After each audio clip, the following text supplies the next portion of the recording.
വചനോദയം. മാർക്കോസിൻ്റെ വിശുദ്ധ സുവിശേഷം 6-ാം അധ്യായം 7 മുതൽ 13 വരെയുള്ള തിരുവചനങ്ങൾ. അവൻ ഗ്രാമപ്രദേശങ്ങളിൽ ചുറ്റി സഞ്ചരിച്ച് പഠിപ്പിച്ചുകൊണ്ടിരുന്നു. അവൻ തൻ്റെ 12 പേരെ അടുത്ത് വിളിച്ച് 2 പേരെ വീതം അയക്കാൻ തുടങ്ങി. അശുദ്ധാത്മാക്കളുടെ മേൽ അവർക്ക് അധികാരവും കൊടുത്തു. അവൻ കൽപ്പിച്ചു, യാത്രയ്ക്ക് വടിയല്ലാതെ മറ്റൊന്നും, അപ്പമോ സഞ്ചിയോ അരപ്പട്ടയിൽ പണമോ കരുതരുത്. ചെരുപ്പ് ധരിക്കാൻ 2 ഉടുപ്പുകൾ ധരിക്കരുത്. അവൻ തുടർന്നു, നിങ്ങൾ ഏതെങ്കിലും സ്ഥലത്ത് ഒരു വീട്ടിൽ പ്രവേശിച്ചാൽ അവിടം വിട്ടു പോകുന്നതുവരെ ആ വീട്ടിൽ താമസിക്കുവിൻ. എവിടെയെങ്കിലും ജനങ്ങൾ നിങ്ങളെ സ്വീകരിക്കാതിരിക്കുകയോ നിങ്ങളുടെ വാക്കുകൾ ശ്രവിക്കാതിരിക്കുകയോ ചെയ്താൽ അവിടെ നിന്ന് പുറപ്പെടുമ്പോൾ അവർക്ക് സാക്ഷ്യത്തിനായി നിങ്ങളുടെ കാലിലെ പൊടി തട്ടിക്കളയുവിൻ. ശിഷ്യന്മാർ പുറപ്പെട്ട് ജനങ്ങളോട് അനുതപിക്കണമെന്ന് പ്രസംഗിച്ചു. അനേകം പിശാചുക്കളെ പുറത്താക്കി അനേകം രോഗികളെ തൈലം പൂശി സുഖപ്പെടുത്തി. വചന വിചിന്തനം.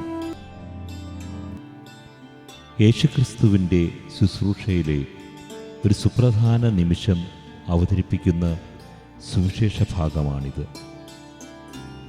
യേശുക്രിസ്തുവിനെ പ്രസംഗിക്കാനും പിശാചുക്കളെ പുറത്താക്കാനും യേശു 12 ശിഷ്യന്മാരെ അയക്കുന്ന സംഭവം. ക്രിസ്തു ശിഷ്യരായ നാം ജീവിതയാത്രയിൽ സ്വീകരിക്കേണ്ട ഉൾക്കാഴ്ചയും ജ്ഞാനവുമാണ് ഈ വചനഭാഗത്തിൽ പ്രസക്തമാകുന്നത്. നാം ഓരോരുത്തരും യേശുവിനെ അനുഗമിക്കാനും അവിടുത്തെ പാദാന്തികത്തിൽ ആയിരിക്കുവാനും യേശുക്രിസ്തുവിൻ്റെ പഠനങ്ങളാൽ സ്വയം രൂപാന്തരപ്പെടേണ്ടവരുമാണ് എന്നാണ് വചനം പഠിപ്പിക്കുന്നത്.